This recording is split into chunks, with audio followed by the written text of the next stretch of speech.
Do you think in Super Tri, Vince in his prime would have beaten Hayden and Alex now? Are you a bit like upset about like people like remember Jonny Brownlee as the guy that his brother carried for the finish line, or you like, oh you don't care really? So what happened in that period? Well, how can I say that? Not being too harsh. Women's. Oh yeah. Yeah. No, the French at the Olympics, they never ever put a tactic together. They're like a bit of balls, I would say. Would you change anything in your career? But so this will be on Sunday. Will be your last ever short course race, for definite. Yeah. No more French Grand Prix. No, I can't. You're not going to come back. You're not going to come back for Brownlee racing. Well, cash is king. Yeah. when they did not pick me for the Olympics, I was like, yeah, you know what? Screw you guys. I've gave you so much. Tell me about it. They really quickly forget what you brought on the table, because without athletes there is no federation. Yeah. To move on, do you think you would have won the Olympics in 2020 if Tokyo had been 2020? Right, you're rolling. Yeah, we're rolling. Just let me. Yeah, I'll give up. You've done that before. Right, So, Vince, what Yorkshire do you know? Do you know how to say hello in Yorkshire? Yeah, hey up. Hey up. Yeah, I know that. I know. You guys say something like, "Is that good that?" Is that good that? Yeah. And what's a tea in Yorkshire? Yorkshire tea. Or a brew? Yeah, brew. Yeah, that's true. Yeah, you said brew. Yeah. For us, brew, like I would say it's coffee. Yeah. But yeah, you say brew. Yeah. Want a cup of tea? Cup of tea. It's like a one word. Yeah. Cup of tea. Cup of tea. When I tell my dog, oh, got the pub. Got the pub. He knows what I mean. He gets really excited because, well, I have to say I do like a good Sunday roast. I don't know if it's Yorkshire or UK in general, but well, Yorkshire. You got Yorkshire pudding. Yorkshire pudding, yeah. Yeah, no, it's good. But this thing stops at like 6 p.m. Yeah, I always hate that as well because I always finish training on Sunday. Yeah, same. I went for like a massive day of training. At 6 p.m. I'm like, okay, I get the dog, go to the pub, have a nice Sunday roast. Show up at 6 p.m. like our kitchen's closed. I'm like, what do you mean? It's not open yet. It's not closed. But what's better, a Yorkshire roast or a French cuisine? Well, I don't know, huh? It's hard, huh? You know, we actually like really criticize your cuisine. We always like, oh, this British guy with the beans at breakfast. No. Yeah, well, I don't really do baked beans, but what about hello in French or the equivalent of it, hey up? We say salut. Salut. But like salut I mean, I guess it's like hey up. It's really formal. Like you won't say that, to your teacher or something. Like you say bonjour, but yeah, salut. Like if I mean, hey up, I learned that when you see someone on a bike, like you cross path with someone, you're like hey up. I hope. And that's why I'm like, well, I learned that from like riding around the days and stuff. Yeah. But yeah, it's lovely there actually to ride when it's dry, like 2 days a year. 2 days a year, yeah. Yeah, no, it's nice. But I've always respect you guys for doing that. Huh? Oh, thank you. No, that's crazy. Like I've seen you stopping at the cafe to like dry your stuff on the mantle and stuff. I'm like, what these guys did off. Huh? Like it's crazy, but no, it's good. And I actually noticed really like. The year you and your brother went on a breakaway in Leeds, and it was like raining like crazy. And every time we reached town, you would like extend the gap like crazy. I'm like, how do they corner so fast? And I remember the French coach were like, well, they do that every single day, so of course they know how to corner when it's wet. Yeah, I always notice that now when I train abroad, you get worse at the cornering in the wet, because obviously the Spanish roads are slippery, whereas the Yorkshire roads are just grippy. They're really grippy, even if it's like wet, it's really grippy, which is nice. It's safe. But yeah, it's good. I really liked riding there. There are some good roads. Driver's a bit on the crazy side, but that's changed in my career. Yeah. But anyway, when can you remember the first time we ever raced together? I think the first time that I remembered was 2007 Europeans, because I remember you were really bridging the gap on the run. Yeah. Towards me, because I was at the front with Joao Silva back then. Well, you actually dropped me on the back. Oh really? Yeah. Oh yeah. Well, we were like kind of playing. The only time I've ever done that, by the way. Well, yeah, that's true. You dropped me more than I dropped him. But I remember you were catching up, and I was like, no, come on. 2-way sprint is already a lot, so I don't want Jonny to be back. And I remember from your brother, I'm like, no. I've dealt with the older one. I don't want the young one now. We actually raced together in Lausanne in 2006. Yeah. But I think we did both bad. Yeah, but I crashed and you didn't do very well, and I was to one, so yeah, I forget about that one. And then I remember so obviously you won the European champs, the junior champs in 2007, and then 2008 it was in Vancouver. It was cold. Yeah, it was cold, and you won the world championships then. Yeah, I won. You were fourth, no? Oh, third. Third. You caught the Aussie guy. Yeah. Hamburger, yeah. And I remember chasing you down again on the run, but I think I got dropped on the swim that time. Yeah. I remember your blonde hair. Yeah. No, that's not good. Because coming through, we always knew that there were some good French guys coming through. Yeah. Well, we knew if you guys would work out the swim part, then and you would be with us, that would be us done. So we kept that thing going a bit, but I guess it's the same story again with Alex now. Yeah, I know. Yeah, but yeah, I remember that obviously good junior days.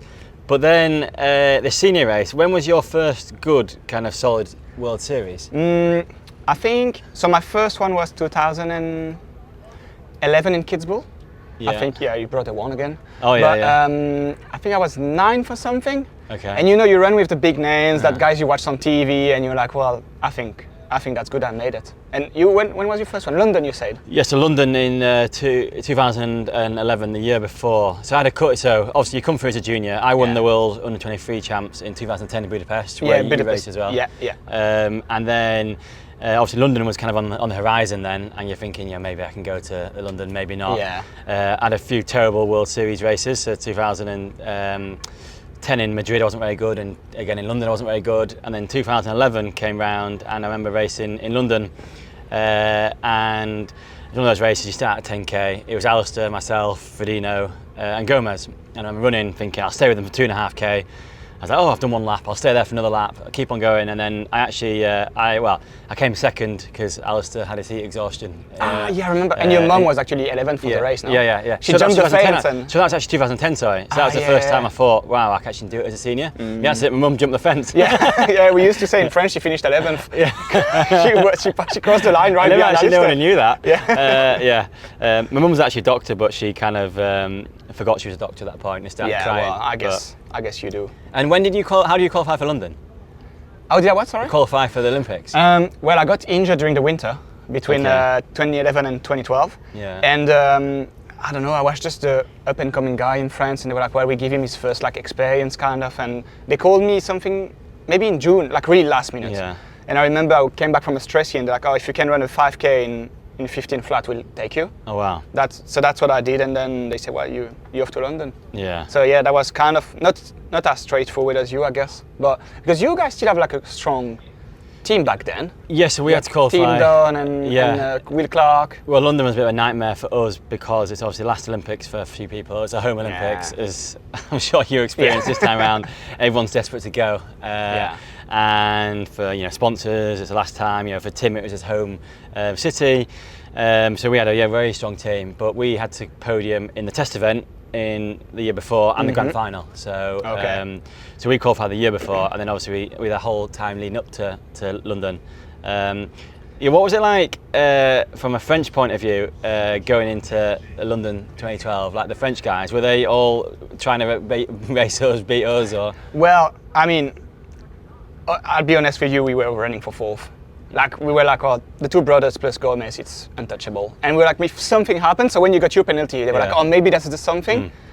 But you guys were just too strong. And I think that when they were fourth and fifth, David and Laurent, they were just happy with it. Yeah. And I was just there to try to help them on the bike a little bit. And I mean, we were just like, well, there's no way we can win this race. Your brother was untouchable. You were also. Ravi was there.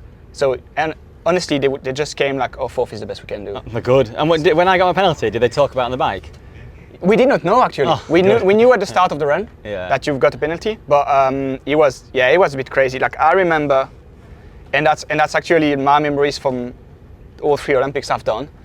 When we were on the pontoon and they call you guys names, that was incredible. Literally the ground shook. And I remember looking at Laurent and he just smiled. And I was like, that's gonna be mental. But I remember that race and I was like, wow. And I was in Paris in the grandstand, and even when the French showed up, even Cast, she was the ultra favorite, and he was not nothing like that. He was crazy. And honestly, from London, Rio, Tokyo, that's the memory I keep from the Olympics. I was like, Jesus Christ. And I remember riding around the days before and having your face on the bus with these Visa adverts and stuff. And I was like, wow, these guys. They better not look at the media too much and focus on the race. Huh? Well, we just tried to keep it as normal as possible, and our attitude was, don't mess this up. That's the first race I've ever done where I'm in the morning waking up and having a Yorkshire tea with Alistair, turning the TV on and the breakfast news was being done from Hyde Park. Yeah. And they were just talking about us, and we just thought, oh, we can't mess this up. Yeah. So we didn't really get a chance to enjoy it. Obviously, we enjoyed it afterwards, but the actual days before. But yeah, obviously London was incredible. The French obviously had a good day, I think. Yeah, I mean on the men's side, the women's were mad, but the men's they did really good, and you know, it's the memory I keep from Laurent. You know, being fifth there, and that's what he wanted to do, and he did the Olympics, and Andrea back then, his partner, did it too. So that was great. That's for me overall, and no offense to the guys I raced with after, it's the best Olympic. That's the memory I have. I did not race Paris obviously, but like Rio, you know, it was like we were there, but you could sense the city was not like as hyped up as was London, and well, Tokyo was obviously Tokyo with COVID and stuff, but well, London, I always thought the whole city got behind the Olympics, where the whole country. Yeah. But Rio, the kind of Olympics went on at the same time. It was almost like normal life went on. Carried on. Do you still think that's one of the fastest runs ever, London? Well, no carbon shoes, obviously, honestly, it's the fastest ever, And I had this chat with, it's funny, you know, when Aaron Royal joined my training group, he was obviously a massive Alistair fan, but we had Mario. So he was like, no, Mario, no, Alistair, no, Mario. And at the end, we had to settle down and say, well, Alistair was definitely like way faster, no carbon shoes, anything. It's like, it's worth like 28-30 now, what he did. Yeah, and it was accurate course. It was, No, Alistair was, in his prime, he was incredible. Yeah. And so your results between then after obviously 2012, because obviously we in 2016 we were the one that we really focused on you. Yeah. We thought that you were the big threat because that course we knew it was likely to take out Mario and take out Richard and Mario was actually closer than we thought getting out of the swim, but we knew and then once Javi crashed obviously. We thought, right, okay, the main threat was actually you. And you went missing for about, I don't know, 6-7 months before Rio. So we were like, whoa, is he just going on a training camp to altitude? Don't know anything what he's doing. There was just doing something dodgy. Yeah, were you doing something dodgy? What were you doing? So we were honestly on the start line of Rio going, we don't know what Vince is going to turn up here. I actually said to Alistair, I think he'll be good, but I think we'll get rid of him about 5 or 6K on the run. And then I thought you'd run through to third. So what happened in that period? Well, story of my life, the how can I say that, not being too harsh, woman's. Oh yeah. So I had a rough patch, like personally before, like during the winter, and then I just got injured, got stress in both ankles and stuff, and I was like, well, you can either go back and race and show that you're not that fit, or just keep like kind of the mystery thing. It's something you can't do anymore because with socials and stuff, it's impossible. But back then you could still do it. So I was like, well, I'm just not gonna race, show up at the Olympics and just like play my cards. And I thought like... It nearly worked. Yeah, and I was like, well, I mean, you're going there to win and I'm gonna try to win. And then I was, third, 7, you know, it's... I was just like, well, that would have been good to have an Olympic medal individual, but I mean, I remember when Ravi crashed, I actually sent him an email and say, well, it's too bad, I was looking forward to race you, and Alistair and Jonny, and he replied and he said, well, I was really focusing on finding a way to beat you and the guys, and I was like, geez, he thinks I'm as good as the two brothers, you know, it's like, for me, it was like, whoa, that's really cool, you know? So that was a great race. Even if I did not have the result I wished for, I just enjoyed the race. Really an aggressive race like we used to do back then. That's brilliant. And that was good. I mean, I blew up at the end, but no regrets really. And you think that was your best chance to win an Olympic medal? Yeah, definitely. I mean, my best chance was 2020, but unfortunately it did not happen. But 2016, like, I mean, in 2015, I was really good. Like, I won everything. In the winter, I was second at nationals cross country, so I was like, well, I can outrun these guys. And then I got injured just before, but you were with a running coach, weren't you? Yeah. I remember seeing when we heard you doing like 100 mile a week. And easy. That was good times. But most likely end up injured. But I mean that's why we were worried. And then you won the grand final in 2017. Yeah, Rotterdam. Yeah, I remember. The big question: were you wearing carbon shoes? Yeah, that's why I won. I always say, I'm like that was still the prototypes, and then when we had no routes. Yeah. And I was were you keeping them quiet? Yeah. Yeah. And I just received them like literally 3 days before, and my running coach was like, wow, that's the thing everyone wears, like if you can wear them, wear them. I'm like, well, I can't fit in them, and it takes a while to fit in, and I did like something like, I don't know, 4x K. And I was like, mate, I'm wearing these things. Like, definitely. And we started the run. I remember I was like, because it was super cold, it took me forever to put my shoes on. And then I caught up and I was like, okay, these guys are just playing cat and mouse now. They're gonna move on. 1 lap, 2 lap, 3 laps. And I'm like, Jesus Christ, I might win this race. But 100% carbon shoes. Like 100% that's because I won. And I still now, I tell the kids like 2017, I won this race because I was the only one with carbon shoes. It's 5 seconds okay. Like it's definitely for that. But same again, that was a great race. I thought like, well, we're having a good one. We finished like 5th or something. Yeah, 5th or something. Yeah. Obviously, I had a bit of dip after Rio. And then was kind of coming back into it. We had a really busy year after Cozumel. And to be honest, I think it took me a while to come back from Cozumel. Kind of physically and mentally. Do you, are you a bit, like, I don't know, like upset about like people like remember Jonny Brownlee as the guy that his brother carried for the finish line? Or you like, oh, you don't carry it? Oh no, definitely. I'd much, well, upset for a few reasons. Obviously, firstly, I've only won the World Championships once, so that would have been another time. Yeah. Because obviously Javi outsprinted me in 2013 as well, so it's another time. So I'd much rather been two-time world champion. Yeah. And then also, to get recognised. Even today, when I was talking to the kids who were doing the event here, and they were like, "Oh, which one were you? Were you the one who got carried, or the one who didn't carry?" Yeah. So, which is crazy because for us, I mean, for me at least, and I wasn't in Cozumel and anything, but I still. That's really not something I will remember from you. Like that's not the first thing I think. Like I think about all the race you won, or all the race like you and your brother like broke apart and everything, and the impact you had in triathlon and everything. But when people say, "Oh yeah, that's the guy his brother carried to the finish line," and I'm like, "Yeah, well, mate, that's one race." Yeah, I know. Like, I know. This guy raced 100 races. I think it's the difference between athletes and non-athletes, isn't it? Yeah. You remember the gossip and not the. But do you think that helped to grow the sport though? Because that took it to a wider. Did you feel that changed the perception of sport outside of the sort of the niche? But I do realise it, and the second point is I realised the responsibility kind of growing the sport, and that was absolutely massive for that. Yeah. Shame it sort of had to go that way, but you know, all over the world, wherever I've been, I might sit at a restaurant and you know, I was talking to someone and, you know, what do you do? I'm a triathlete, blah, blah, blah.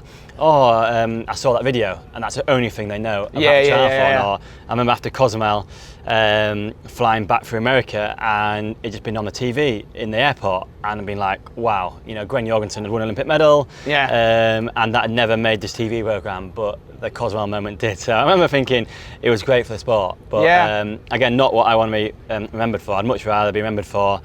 Well, actually, my proudest is probably I was on the podium in every single race I did between the London race in 2010, so the senior race, which was like May 2010, and Yokohama in 2014. So every time you raced, you podiumed, including French Grand Prix as well. So that's what I'm actually more proud of, not the Cozumel, but it helped grow the sport, so I can. In one hand I can understand that well. And hopefully we've all kind of benefit on the back of that. Yeah, well, I think you create that whole hype around the heat prep now. Yeah. And obviously Super Tri, I remember when Super Tri started, we obviously both missed the first one in Hamilton Island. Yeah.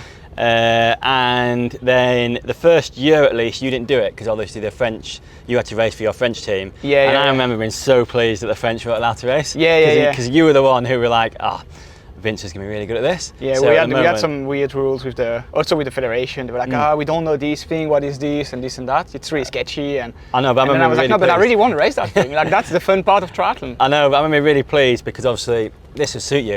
You're a strong swimmer, biker, runner, and you can swim when you're tired. And not many people can do that. And then the first year it was in Jersey that you came back for. Yeah. And I'm thinking, oh no, the French are allowing Vince to race now. We're in a bit of trouble.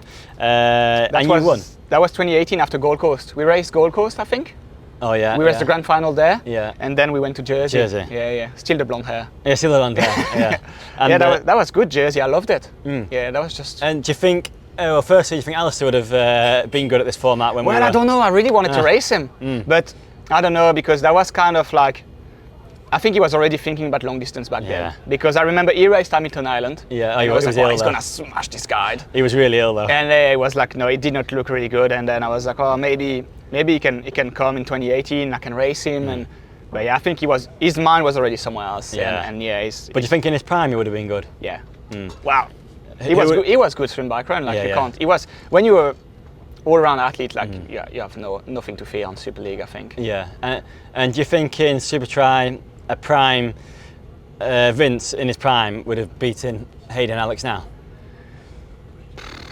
Well, it's a good question. Like, what do you think? Because I mean, I've raced them 4 or 5 years ago, and I used to beat them, but they've improved. They're quick. Yeah, like I think they're quick. It's like, and the problem is, if you're alone, you can't go like by yourself. But I mean, it's different. But I think a lot of people are trying to like in Toulouse, we try to candy a bit to move the race, but it's they're really quick. Like the run is so much quicker. And I think, you know what's funny, because I checked my running specs from 2014 in like World Series and now, and they're exactly the same. Okay, yeah. So I'm like, I haven't slowed down, but they're just faster. Yeah. Which for me is already a win. You know, like 10 years and you haven't slowed down, it's already good. Yeah. But yeah, I don't know. I think I could have maybe tactically asked them, because I know the races, and you know, in Toulouse that's why I did so well, because in the corners I was barely like pushing any watts, because I knew where to go and what to do and stuff. But yeah, I don't know. What do you think? I think if a few of us had raced like we used to race off the front, we would, because we'll take the swim the bike really hard. Yeah. And then it would just be impossible to catch back up. But it's hard to do that now. Yeah. We tried sometimes. We tried in Torremolinos Grand Final. Oh yeah. That was good, but that just ripped my legs off. But that was quite fun. I miss those days. I miss the days when you were like, okay, you know, when you look at each other before the race and you're like, okay, see you on the bike and we'll make it happen. Well, so in kind of World Series racing and even Super Tri racing, so why do you think the culture's changed of not pushing on the swim and the bike, or why is that not happening anymore? Well, I don't know. It's just, I mean, I think like the sport so grew, and now there is more like density between athletes. You know, like I don't know, in the grand final, like 2 weeks ago, the first and the last in the water were maybe like 45 seconds. Yeah. Back then we had like sometimes 90 seconds. Yeah. So I think it's a bit different, and also I think it's just a mentality now. As I said, the juniors, they're not used to have this like hard swim bike from the start, because they race juniors because they have like juniors Conti Cup and everything, and then they go to U23 and then they race all the years in U23, but we barely race U23 because back then you were juniors and then you go to elite. So we race kind of a bit of, I don't know, I think the step is really big for them. Yeah. So they have a struggle to like be aggressive straight away. And the culture's changed. So. Yeah, it's different. And I mean, it's a tactic in its own way. Like at the end of the day, you want to win the race, and it is what it is. But sometimes I'm still like having a hard time to understand why people ride so hard on the bike when they get outrun afterwards. Like it always blows my mind. But it's I don't know. It's just the culture. Yeah, it changed. I also think swim's slower. There's more people in the front, but it's slower because there's no Varga now. Yeah. Well, I've back then I would never lead a swim. Yeah. And now like it's like people are like, oh yeah, you're gonna hurt them in the swim. I'm like, mate, that's not really my job. But well, we used to have Varga to do that. Varga, and we always had someone to like swim fast at the front and just like break it. But and do you think to move on? Do you think you would have won the Olympics in 2020 if Tokyo had been 2020? That's a big statement. But I mean, I mean, you've had this feeling before when you're so confident that you're just like, well, I'm gonna race what I have to do, and if I have a bad race, I'm third. If I have a good race, I win. But you know, in 2020, that was really this mindset I had. Yeah. Like I was like, well, this race is just another race, and I feel good, and I'm good, and I'm gonna win this race. And well, I don't know. Yeah, I think if you put the Olympics in July or August 2020. I will have one more medal, I think. I won't say gold, but I would have one more medal. Because one thing I've learned is definitely Olympics is timing. And on one side, you've got Alistair who timed it perfectly, who was injured in January 2012, tore his Achilles, got back perfectly, had appendicitis, got his appendix removed about a month afterwards, timed it perfectly. 2016, I had my stress fracture in 2015. He was injured all the way up to the Olympics, got back in form, and then gave up again afterwards. And the other side, you were the opposite with that, really. Say 2012 was probably a bit early, but 2016, you obviously were great in 2015, and then probably had a bit of a dip for 2016, and then back in 2017, and then back again, and then. in 2020, kind of similar happened. That's one thing I've learned is how, and I don't know if that's a bit of luck, planning. Yeah. How fortunate you are. Well, the thing is, if you think about it, like, it's only this year, I mean 2021 already with Christian, but back then nobody was Olympic champion and world champion the same year. Yeah, and because the series was hard. Yeah, I've always had like this question, like, would you change your 2 world title for Olympic title? And yeah, straight away. Yeah. Like, man, even for a silver, I'll give them. Well, because I think when it comes to Olympic medals, you got Mario, who I think is probably the best athlete in triathlon ever to not win an Olympic medal. Yeah. Or Ravi for gold. Yeah. Also, it's it's interesting, but it's funny also to see that these guys, Ravi, Mario, Alistair, they never really perform at Super Tri. Yeah. Because they, I don't know, Alistair and Ravi, they're still like kind of like a question mark for me. Yeah. Mario, he still has the swim, like that's a bit like a big battle, but yeah, I would have liked to see them like racing and race with them, obviously. But yeah, we both had great battles like together. Like I remember those fights we had at Super League, and not long ago, still in Munich, we were together. Oh yeah, Munich, that was a good one in the rain. I was happy at the short shoot. Yeah. At first, I was like, well, if I'm only with someone, I'm like with one person, I won't take it. I want a fair race. And I was like, no, screw it, I'm taking it. I agree. It's sod all the kind of being. You'd probably outsprinted me anyway. Well, I don't know. Yeah. You almost got hit by the camera afterwards. Yeah, I know. Yeah. You must have always been pretty confident. If it came to blue carpet, you'd have me. I always, because I remember Hamburg. We had a couple of battles in Hamburg where we always had to get rid of you before the blue carpet. We always thought if Vince smells the blue carpet, we're in trouble. But we have to give. Our race ended about 500 meters to go, whereas you had to hang on to about 500 meters to go. I remember that. I remember running with you guys in Hamburg, and I was like, well, Alistair just went with 500 meters to go, and I'm like, how does he know the finish line is in 500 meters? And I'm like, well, but. And if you think afterwards, I'm like, well, but that's his technique. He just goes like the finish line is 200 meters away. Definitely. But then he has like a 5 seconds gap, and then you're gone. Yeah. And I was only focusing on you because I'm like, well, if I can be second, then I'll be second. Yeah. But yeah, I remember that. I remember in 2014, Alistair won, I was second, you were third. Yeah. And we crossed the line, and Alistair looked at you and was like he was angry at you. He was like, oh, what did you do? He probably was angry. He probably was angry for not following him. But I think I led the most of the run, and he just you led most. I was like, well, I'm just gonna sit and see you two arguing, and and I wait for the blue carpet. Yeah, I was always a bit scared of Alistair. And then obviously, Paris came along, and you were very close for qualifying for Paris in the end. And But like on that note, did you ever really target this race? Because I felt like you wanted to go, but you didn't want to put too much input into it. And for me, I wanted to, if I'm honest, going as an individual was always going to be tough. So I thought that my chance was in the mixed team relay. And I had a bit of bad luck. If Abu Dhabi relay had happened, I would have pretty much been in because I'd been able to show a relay performance. But because it rained in the desert, which is pretty much impossible, that just didn't happen. And then it all came down to a kind of race in Poland, really. And a race, like when it's a 1 versus 1, it's not the same. It's not a real race. No, and I couldn't really show my strengths, but I still believed I would have done a good job. I could have done a good job in the individual, you know. I talked to UPD and I said, well, at the end of the day, you take Jonny, because Sam went, you take Jonny and Sam on the relay. For you guys, it's exactly the same. Jonny has more experience, so maybe, but Sam won the race you asked him to win, so it's a tough decision. And Sam raced well in the relay.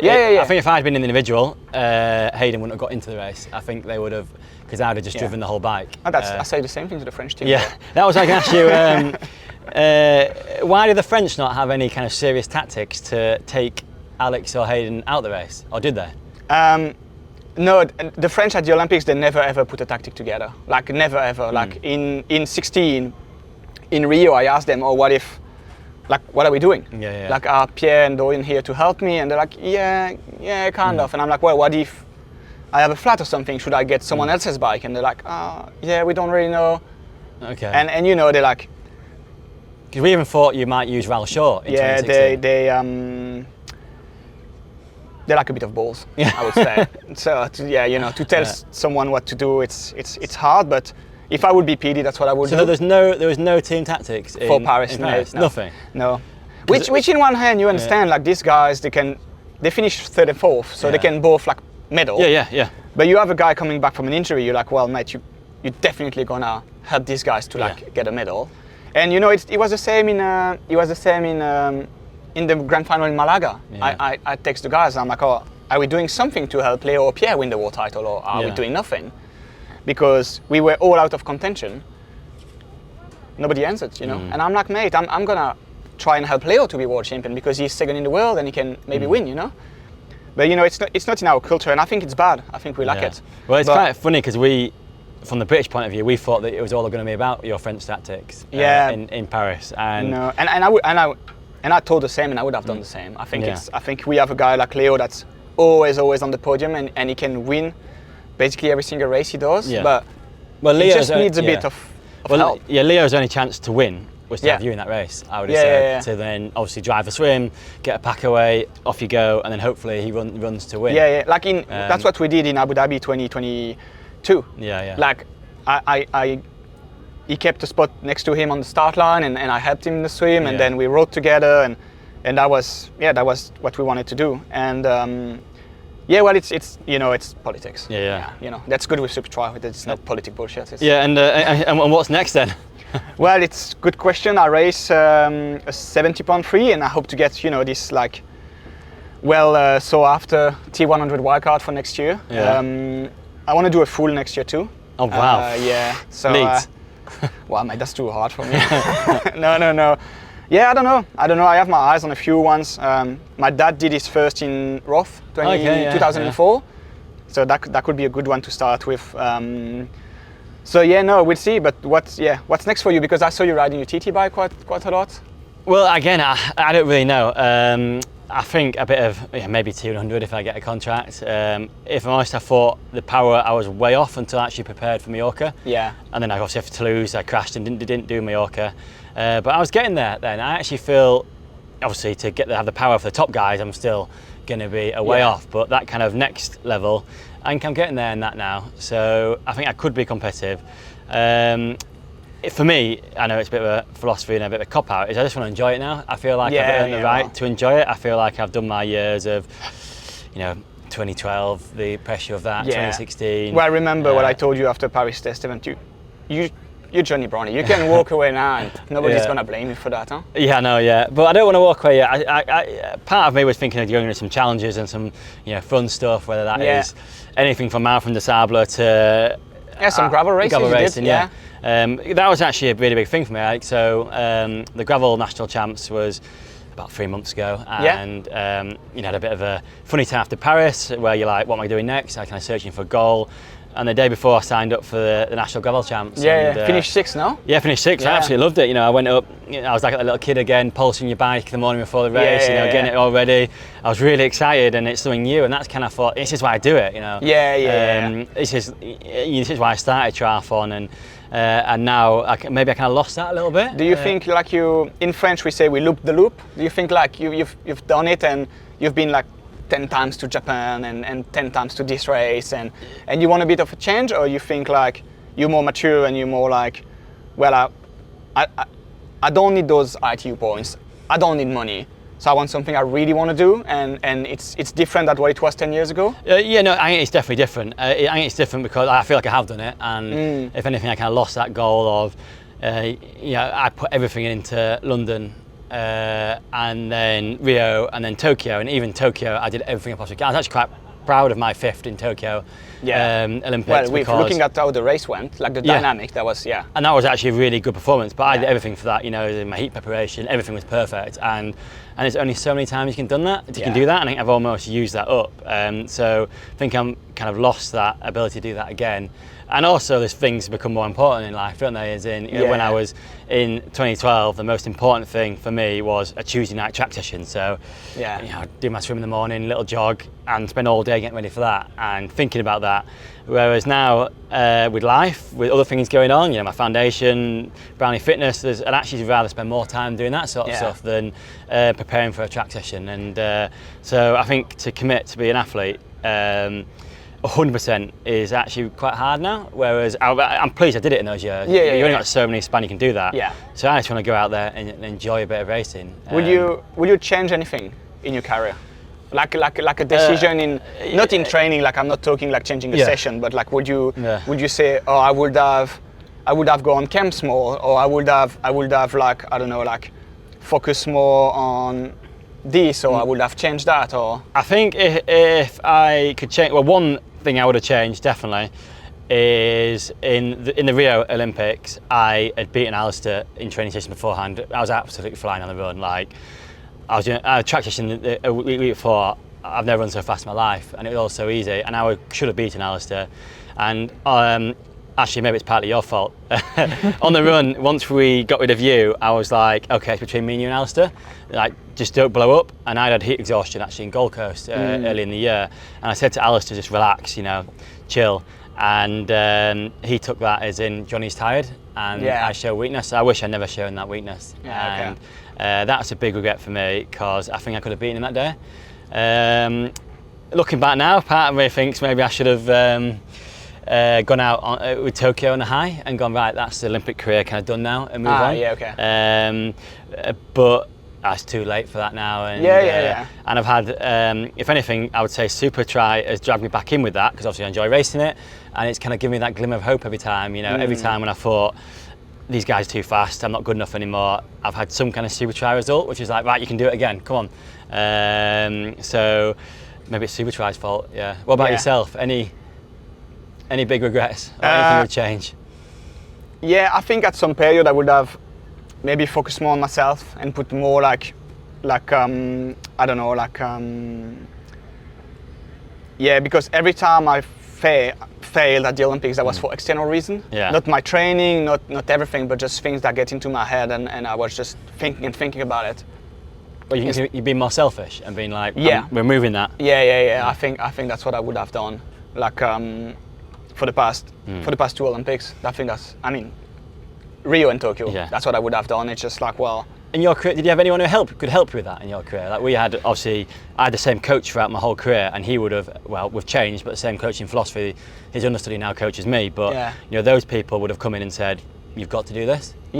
Well, I had people, but it's just, you know, it's always things that stay in your head, and you always you think about it, or did I do something wrong? Should I have done something different, instead of being like, as you say, this kid that's like, what shoes I'm gonna wear for this track session, and who is gonna do the track session with me, and how fast should we go, and you know, it's those kind of things that I think I would have been. I think because if you want to achieve big things at the end of the day, it's you on the field of play, and you just have to think about yourself. And I think that's what I would have done. And I think as you mature, it's different, because now, like, you know, I see you at races, you like to have fear around, and me, I like to have like a bit more fun with people, and it's different, because I need that to be there, and to like having the enjoyment of being there. Whereas we wouldn't have talked to each other before, we'd have been like... Or back then we were warming up, looking at each other, but after the race we were like, okay, that was great racing. So it's a bit, I think the mindset's different, but back then I would have definitely be more selfish. So I think with that, and they're kind of going into it, I think in our good years with Alistair and myself, I got the impression that if we went to race and were very kind of like serious and got on at World, people were almost scared of us. Because we had Alistair, Varga, myself, Stewie in London. So in London, pretty much, I got the impression everyone was looking at us going, oh, those guys are going to beat us anyway. But it's funny, because someone told me about it for my 2020 year. Someone not long ago said, oh, when you rock up at races, we were thinking, who's going to be second? and I remember that mindset. But the thing is, for me, and no offense, but I've never been scared of you guys, because I remember when I started racing World Series, Laurent actually told me they're not stronger. And that's the thing I always remember from him, is like, they're not stronger. And then in 2014, when we had that sprint finish, like I was like, well, I can actually beat these guys. And I think that's the difference. And I remember Rio 2016, we were doing some trainer ride, and Alistair walked in front of us. And he looked at, that was Dorian, Pierre and me, and he looked at Pierre and he was like, why the fuck are you doing this? And Pierre was like, and then he didn't say anything, and Alistair left, and in my head I was like, well, he's just beat you now. And I told Pierre, I'm like, why are you not telling him to like, because just tell him off, just say, oh, shut up, Alistair, like whatever, but like, in my head I was like, well, he just beat you, just saying 5 words. And that's exactly it.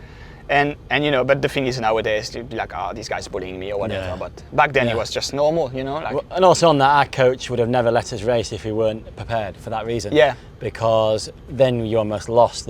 People think you could beat you. Yeah. So back in those years, if we weren't ready, we wouldn't race. Yeah. Because we only ever raced when we knew we could do well.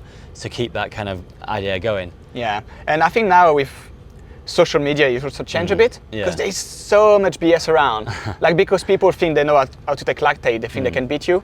It's such, I don't know. I think like some people are scared about people because they use some sort of technology or data, but at the end of the day, it's racing and it's head to head and who wins, and it doesn't matter what your lactate are. It's just whoever crossed the line first. And I think that's also a big change in how we used to race and how it's racing now. But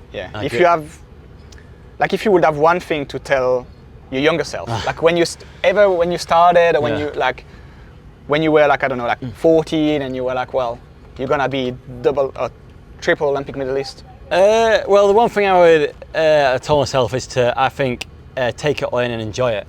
Yeah. I think very much in my career, it's been very much do it and on to the next thing and then do it. And I've not really spent a lot of time going, London, for example. We had a great time after London, but straight away I was trying to prepare to become world champion. Yeah. So there was not a lot of time where I really stepped back and went, wow. And I don't know if that's meant maybe my body, my career and mentally has become harder as I got older because I never really took that time off. I was always on to the next goal. So Alistair was a lot better at racing London and going out and enjoying himself. Yeah.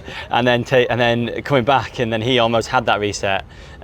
And he's had other body stuff that's let him down, but I never really did that. Yeah. No, it's true, but you also kind of think, oh, I have to take everything I can when I'm fit because I don't know what tomorrow holds. You know, it's that's true. I'm really pleased that I got the best out of me in my career that I possibly could. But so this will be on Sunday. Will be your last ever short course race for definite. Yeah. No more French Grand Prix. No, I can't. You're not going to come back. You're not going to come back for Brownlee racing.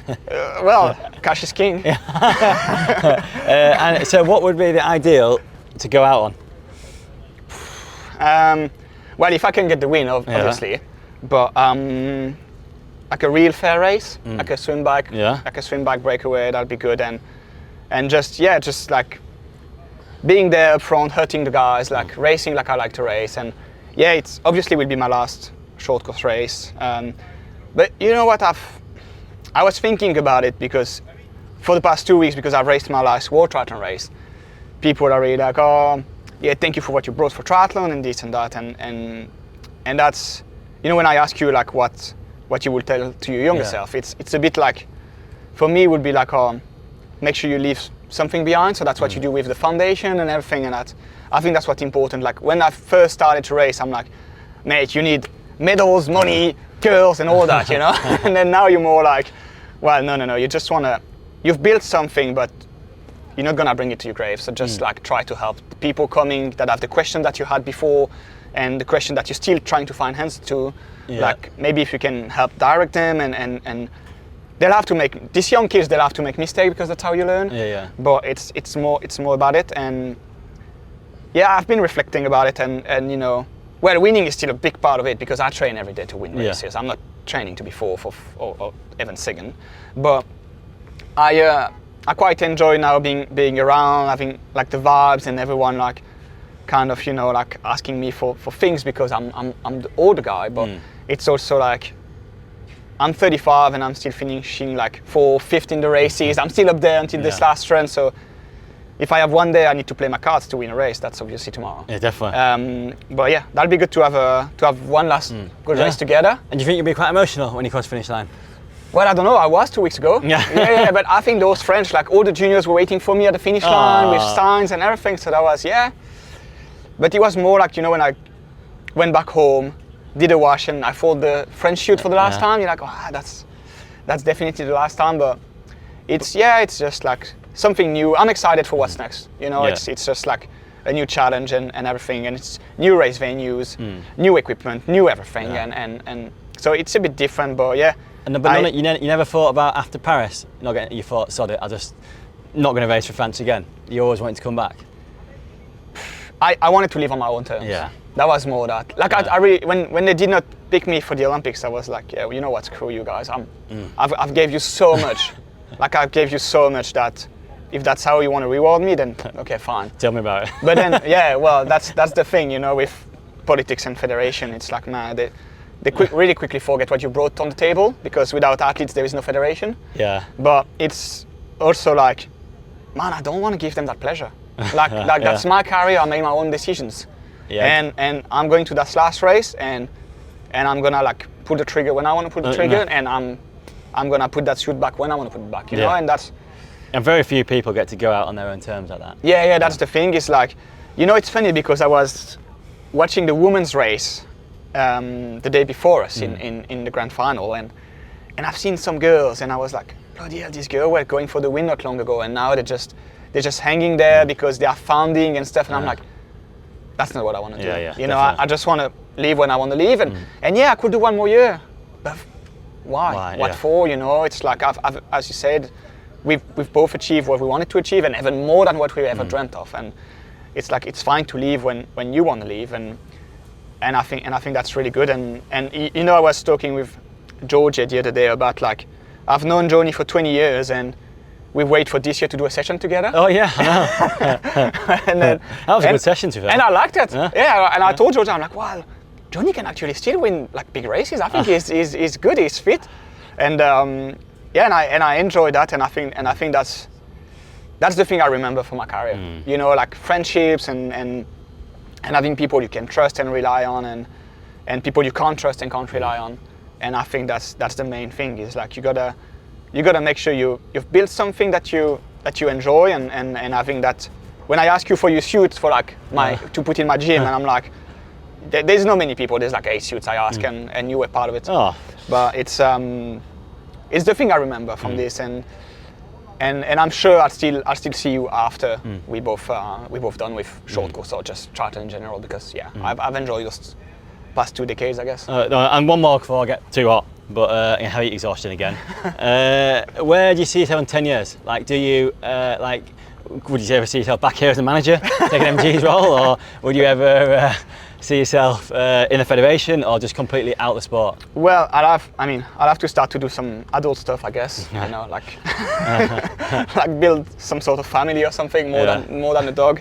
But a federation, I don't know. I've been asked actually to help them. Like, mainly it's ironic a bit, but to write like criteria policies and stuff like that. But I said I don't think I will ever work for federation, but I will work for athletes. Yeah. And I think that's what's important. I'm not.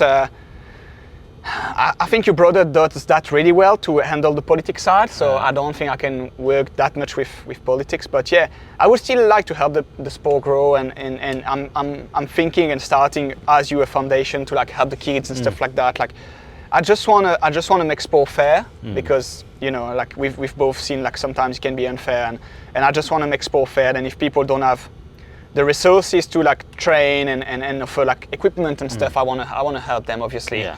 But if I would have to choose, like the thing I really like is being in contact with the athletes. So maybe being like a talent ID or something like that. You know, go from races to races, and in triathlon or track and field or whatever. But it's more something I want to do, like check, oh yeah, this kid can do good, or no, this kid he's 17, he's twice the size of everyone, he won't go anywhere. You know, it's like it's that challenge I like, and also making sure like having some sort of mentoring, like the kids have everything he needs, and even athletes now, because I see how federations work, and to be fair, your federation, the GB federation is a lot better than our French, because I think they try to keep performance in the center of the table, and not like, whatever your job is, you don't go more than what you like job title says, and I think that's good, and I think like we need someone like that in every federation, someone that says, oh, you're thirsty, I'll go grab water for you. Oh, no, don't carry your bags, I don't want you to hurt your back because you're gonna race in 2 days, I'm gonna carry your bag. You know, I think that's something that's still missing. They have it in cycling and everything, but in triathlon we don't have anyone that's like, how can we help the athletes perform better and think less about parasite stuff and everything. You got to be an athlete to do that. But you got to be an athlete before to know what the athlete needs, definitely. And what about you? How many kids? Oh, that's a question. Yeah, again, I really enjoy the foundation work. So, not to be a sales pitch, but we had 65,000 children in a triathlon now for our foundation. I want to grow that, and I absolutely, genuinely love it. It is amazing to see the kids cross the finish line after doing a triathlon, and then what we want to do now is do sessions that they can keep staying active. Yeah. So instead of just doing a one-off event and off they go, they now can stay active for months to come, and it's brilliant. Obviously the Brownlee fitness training stuff I enjoy as well, and kind of giving back and passing on that knowledge, and I want to stay active. Whatever the future holds, I'm going to kind of wait and see. If anything, like I said, I learned from after Paris was I thought, right, I'm not qualified for Paris, I've got to find another goal, and I struggled with that, whereas I'm kind of going to wait for that to kind of happen naturally, and then see. Federation, again, I'm not sure. I feel like I've been in that world for a while, and I want to do stuff on my own terms as well. So we'll wait and see, but anything to grow the sport and get people active and involved. And again, politics, like Alistair, I think I'm too sensitive. With politics, half the people hate you, half people like you. And Alistair's fine with that, whereas I'm not. So we'll wait and see. Something that involves active and something that involves triathlon still. But yeah, good luck. Hopefully I'll drop you before the black carpet this time, so we don't have to swim finish. I won't carry you to the finish line. No, it's been good racing you. So hopefully race the long course sometime. Well, I'll be around in Leeds sometimes. If you want to do some sessions, and we're welcome in Girona anytime. Oh, thank you. Well, any session in Leeds, I enjoyed that session because we weren't trying to drop each other. No, that was good. That was a good session. Like, I mean, you have nothing to prove to me, and I guess likewise. So it's just like we were just two old chaps enjoying the canal. Well, you wait until January and February in Leeds, I'll have something to prove. Right, anyway, well done, mate. Cheers. Cheers, Jonny. I'm getting hot now.